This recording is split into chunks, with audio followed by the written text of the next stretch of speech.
Hey, what's up, my YouTube family? How's it going today or tonight? Or I bet some of you have daylight still and or in the new day, wherever you may or may not be. And yeah, see where this message goes as it will synchronize for those that will be interested to hear it. So um a couple updates before I begin the topic I wanted to kind of chat about today, but I haven't done this in such a long time. I feel rusty. um, yeah. So, what was I saying? Shit. Oh yes. So updates. I'm gonna go back to doing card readings, but I'm not gonna do them on this channel. This channel is gonna be a little bit different going forward. But no COVID. And I hope everyone's safe from COVID. I'm gonna be doing on my new channel, which I'm gonna be launching pretty soon, and I'm very very excited for what's new to come. I'm very very excited. But first and foremost, I wanted to thank you all. Everyone that has to subscribe to me. I appreciate you all, and I hope nothing but blessings and love are with you and yours, and especially during this time where the world is just so shaken by the uncertainty of reality. As you know, we're all going through this paradigm shift together. So I send you love and gratitude, and I appreciate every single one of you, and I wish you nothing but the absolute best that this life can offer. And that's true sincerity. So, thank you. What was I gonna say? I need new teeth. No play.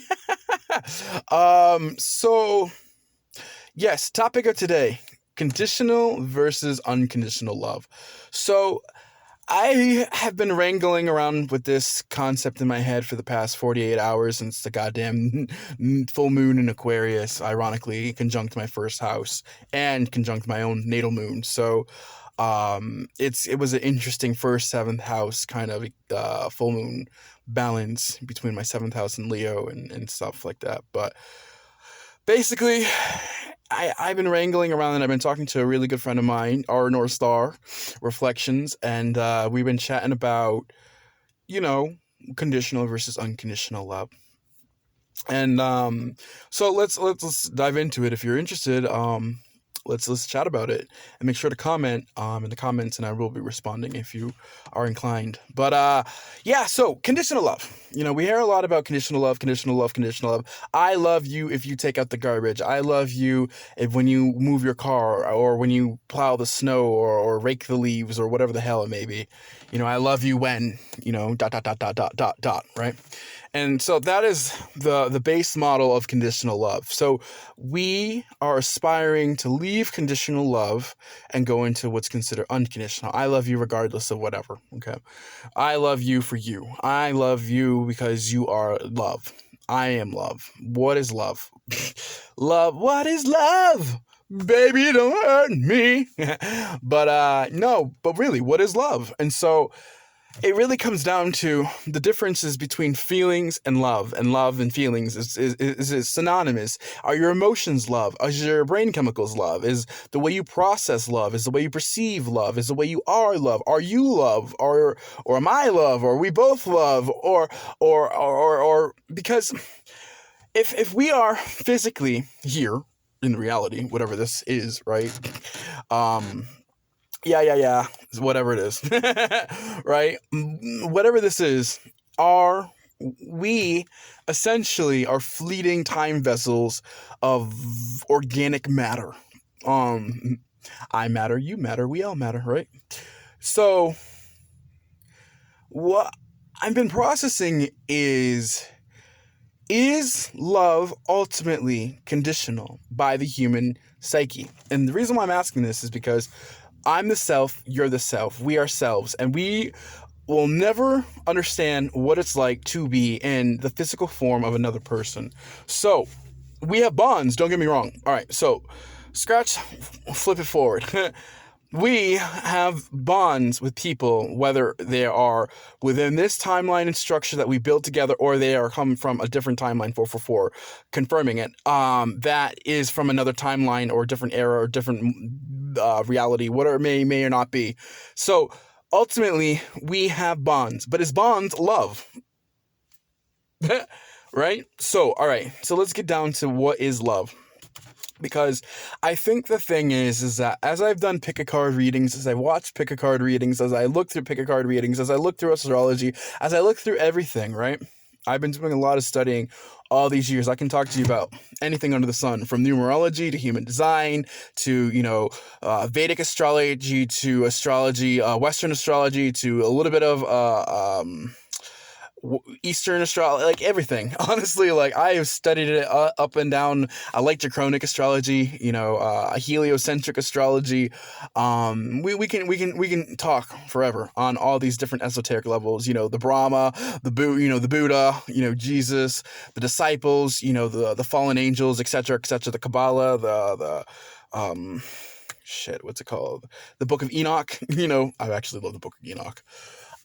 So I have dived well into versing of this knowledge of the esoteric.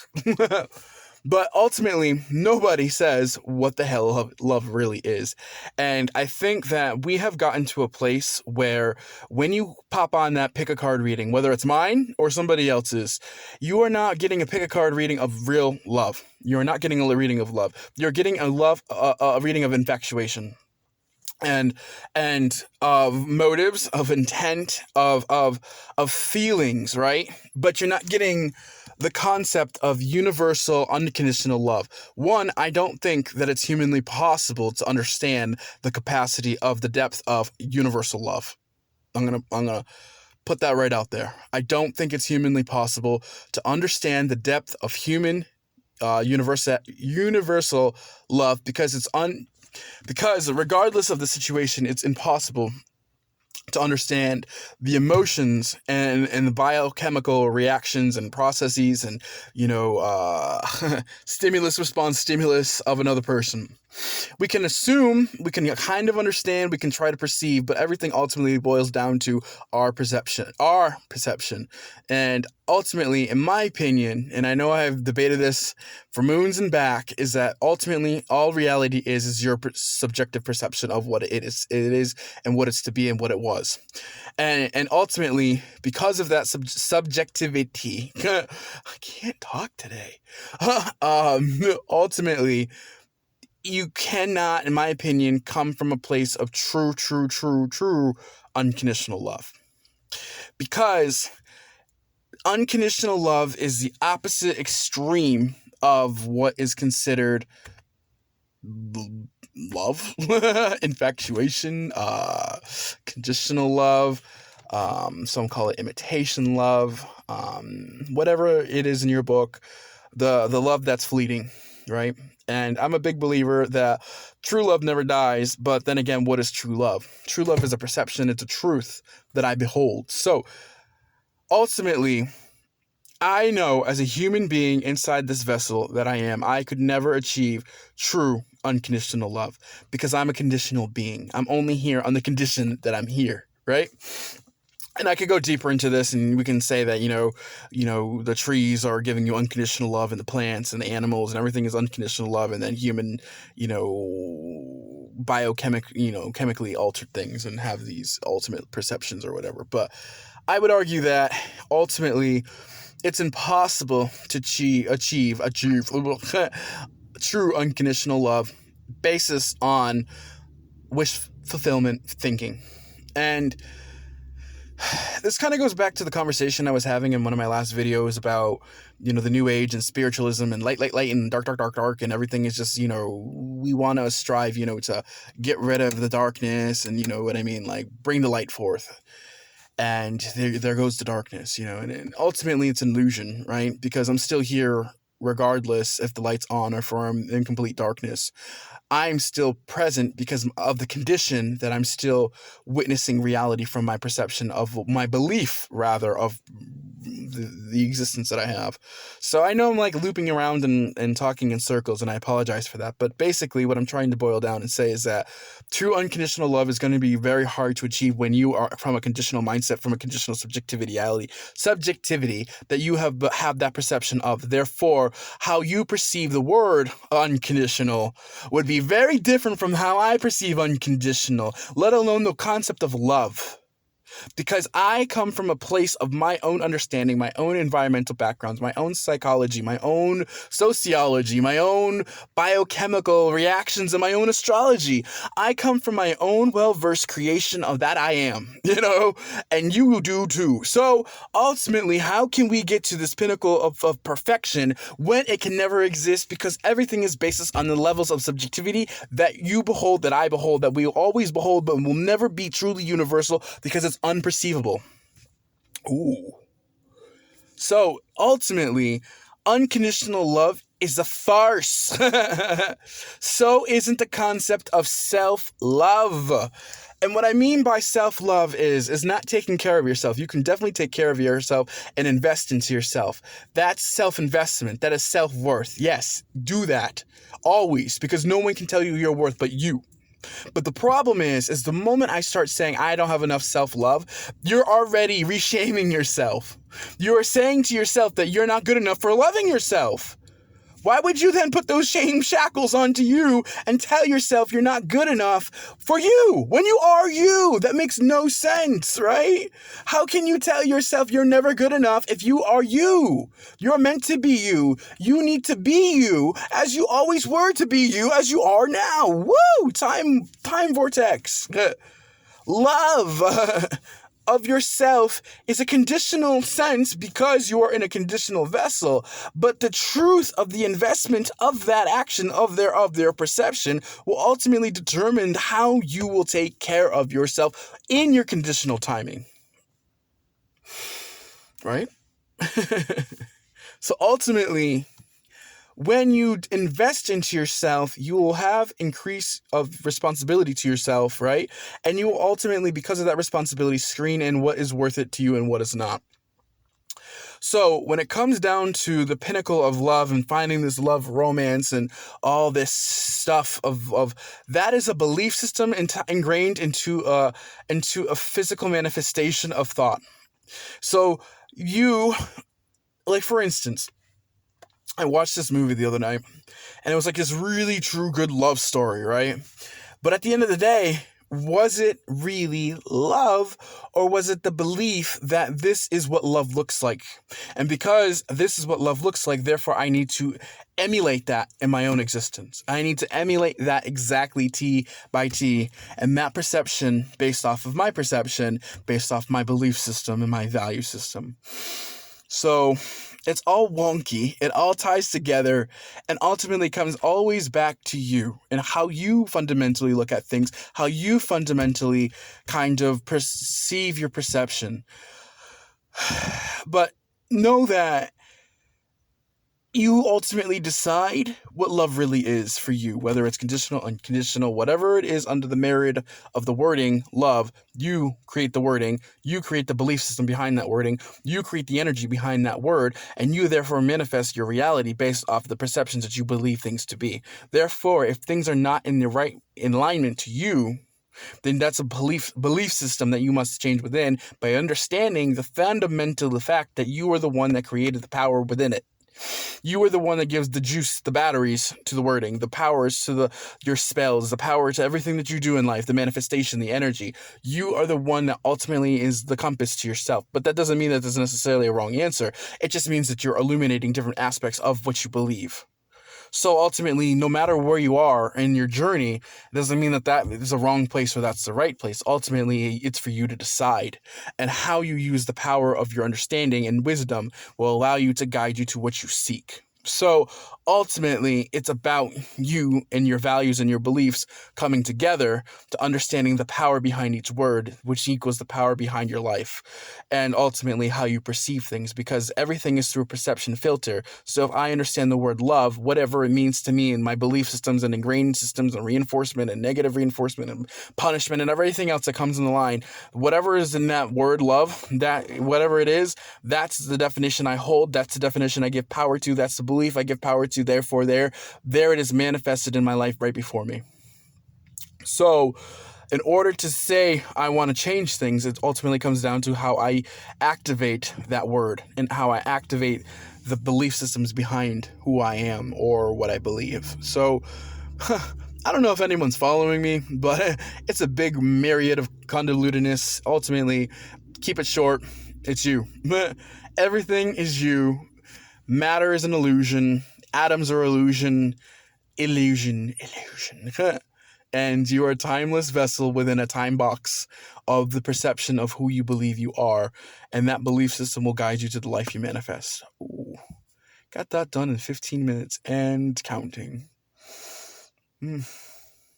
So yeah, ultimately, everything comes down to the power of your belief. So be aware of that, because I think that is, sometimes we use for instance, even that word, beware, beware. Such a negative connotation, right? Beware of the ghost behind you. Ultimately, being aware is not a negative thing, but we have taken it into ooh, what's there? You know what I mean? And now it's spooky, now I'm creeped out, now I'm afraid, now here I am uncertain of the uncertainty, when everything in life has always been uncertain. Every single moment of your life is uncertain. Every aspect of your life is uncertain. Everything is uncertain. You're a master of uncertainty. And, that's the thing about life, is that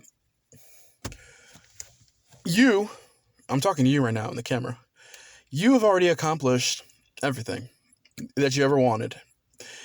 There might be other things that you still want, but for the most part, you've accomplished a lot in your life. And you've already accomplished many feats, many obstacles and challenges, things that you've already faced, things that you thought you probably never could face. And you did. And you're still here. And you're still living your purpose by being you in this moment right now. And you are still doing the things that you need to do for you and for your others. And you are doing it out of what you believe. That's a powerhouse. And I think that we need to give more gravitas to the power that's really inside all of us, and stop settling for things that are smaller or beneath us, or keep ourselves in the shadows, in terms of where we want to go and what we deserve and what we ought to do and should have, could have done, and everything else. We beat ourselves over and over and over and over and say we're not good enough. And then we're once we get to X to Y, right? Then I'll love myself. Then I'll be able to love myself. Once I achieve this goal, this mountain, and then I get to the mountain and I'm I don't fucking care about this shit. Why don't I still care about myself? Because it's you. You're still driving the car. And sometimes it's we check out, we dissociate, and realize how do we get to our destination? And it's because we have been on autopilot. And that's not necessarily a bad thing unless you get in a car accident or hurt somebody. But I'm just saying, not literally driving, not literally. But the thing is that it's we have gone through the motion of living an autopilot life and comparing ourselves so deeply to others and trying to figure out how we can get to where we want to go based off of the perception of other people. We see other people climbing Mount Everest. Oh, I can climb Mount Everest too. Yeah, so weren't all those other people that died trying to climb Mount Everest. You know what I mean? And some people made it and some people died. Ultimately, what's meant for you is for you and for you to find out. And whatever happens, happens. But at the end of the day, it's, who's to say that you weren't that person that died on Mount Everest and then came back 30 years later? Now you're the person that, in reincarnated form, and you made that feat. Who's to say it's not? Who's to say it is? Who's to say anything is or not, And a lot of times we give credence into a lot of people's perceptions and belief systems that are not ours. And we eat that shit like it's a goddamn buffet at fucking, what's that nasty ass restaurant called? Golden Corral, right? We fucking eat that shit up. Other people's beliefs, right? And then we don't feel filled. We don't feel fulfilled. We don't feel loved internally. We don't feel loved by other people. We don't feel validated. We only feel distraught and distressed that these goals that we've been climbing for were never what we wanted to achieve, because we don't listen to ourselves. We don't hear, see, smell, taste, sense where we want to really go and do. Or we do know it and we hide from it and we run away from it because it's going to be too much of a challenge. And so it's easier, and I'll admit this, it's a lot easier. And I'm going to say this is going to piss a lot of people off, especially my fans, because a lot of you who came here for my pick cards, is that it's a lot easier, and I'll admit this is something I struggle with. It's a lot easier to go to a reading and see what they say and give you the hope and or the straw or whatever it is and say, oh, I think I'm close to getting what I want. And then months later, you're still following the trend and you're still trying to figure out how to get to where you want to be fulfilled. And no reader can give you that goddamn answer. I'm going to be flat out. Not me, not anybody. Nobody can give you the keys to the house that you already have built inside you. Nobody can give you the keys to the house that you have already built inside of you and the keys that come with you. You have the key. It's not your twin flame. It's not your soulmate. It's not your karmic. It's not your this. It's not your that. It's you. You have the keys to your own heart. And now it's about you deciding to make a spare key and allow somebody else into your heart. And that's really up to you. And that's taking a risk. If you live your life based off of these goddamn card readings where they're like, oh, this person's a karmic, I would stay far, far away from them. What's the point? You didn't give yourself a chance. You close yourself off to love. If you already closed yourself off to love, then you, or you know, that level of trust, then what can you ever achieve if you don't trust? You'll never be able to move past that. You have to be vulnerable. And with that vulnerability comes the consequences of it.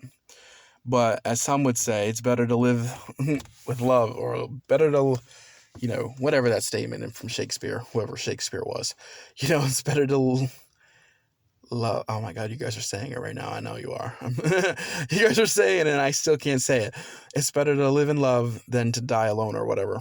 But I mean, that's all fictitious too. So nobody has the right answers for you at the end of the day. Nobody has, no matter what quote it is, you can't vicariously live other people's lives. I can't be Shakespeare. I can't be fucking Macbeth. I can't be, you know, Othello. I can't be anybody but who I am. And that's the authentic truth that I can bring forth. And whatever that is, conditional love, unconditional love, belief system, patterns, you know, what's toxic, what's not toxic, what's the right thing, what's the wrong thing, consequences, all that shit. Ultimately, you decide where that value lies and how you want to move forward on it. Obviously, society has its shit, you know, in society and blah, blah, blah, blah. But yeah, all right. Well, thought I'd do this reading. All right. I'll catch you later. Bye.